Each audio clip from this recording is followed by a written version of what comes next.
comment lier les adjectifs? Maintenant, dans cette partie, retenons deux cas. Les adjectifs attributs et les adjectifs épithètes. Pour les adjectifs attributs, quand on dit attribut du sujet, par exemple quand on dit Moussa est petit, petit est attribut du sujet. Maintenant, pour les adjectifs attributs, Madame Mrs. Fanta was small and fat. Donc pour les adjectifs attributs, on peut utiliser and, si c'est deux, and fat. On peut utiliser deux.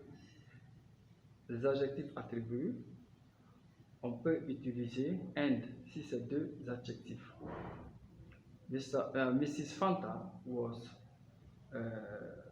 small and fat. Or Mrs. Fanta was short and fat. Donc, Madame Fanta était petite, ou courte et grosse. Madame Fanta était courte et grosse. Mrs. Fanta was short and fat. Madame Fanta était courte et grosse. Maintenant, s'il y a plus de deux adjectifs, donc les deux premiers adjectifs seront séparés par une virgule et les deux derniers seront séparés par une conjonction de coordination et.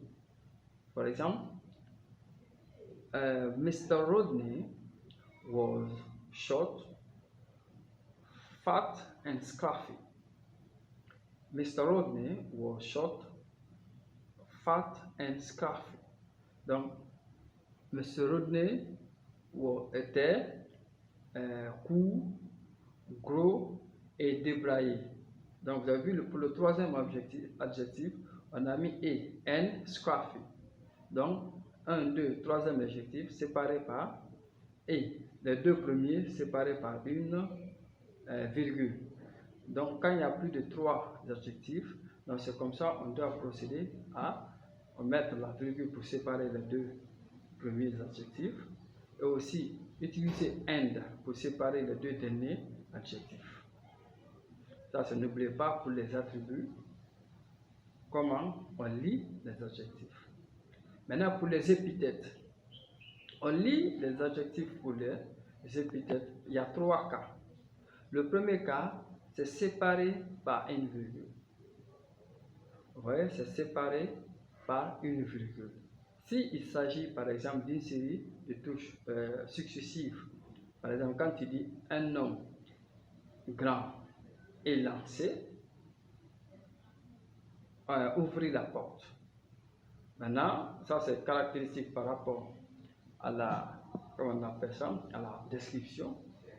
Donc tu dis a tall, slender man opened the door. A tall, maintenant vous mettez la virgule, slender man opened the door. Donc on met la virgule ici. Si par exemple la description elle est successive, quand elle est successive, vous mettez la virgule. Alors ça c'est là où on peut mettre la virgule entre deux adjectifs. Maintenant, deuxième cas pour les épithètes. N'oubliez pas, on est sur les épithètes.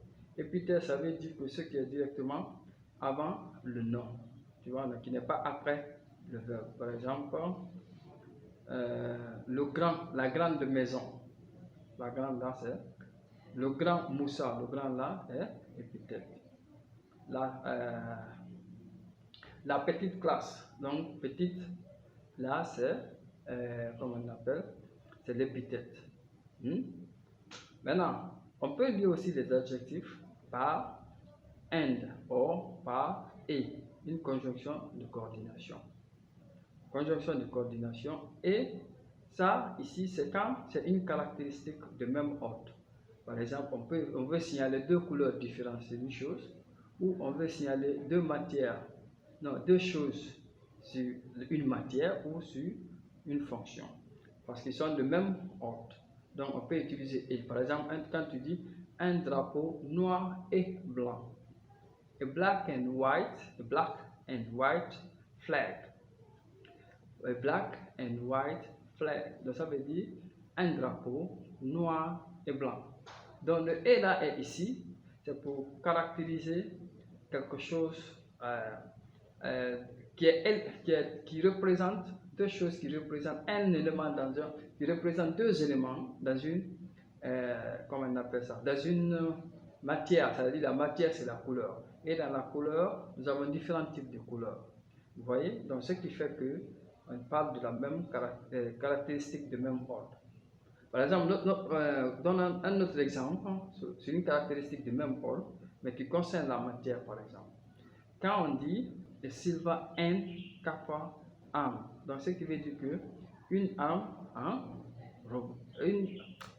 en argent et en cuivre.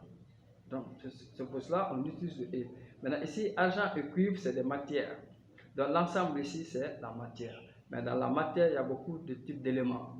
Donc ce qui fait qu'on a une conjonction de coordination. Donc vous pouvez aussi imaginer d'autres exemples où on fera des exercices dans les vidéos à venir pour voir beaucoup d'exemples encore.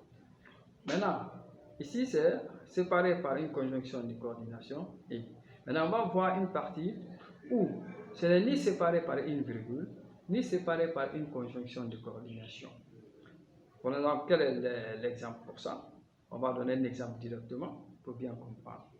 Quand on dit église norvégienne en bois d'époque médiévale, vous voyez, une église norvégienne en bois d'époque médiévale. Tu vois, maintenant en anglais, comment on dit ça? On dit a medieval, comme on a dit, une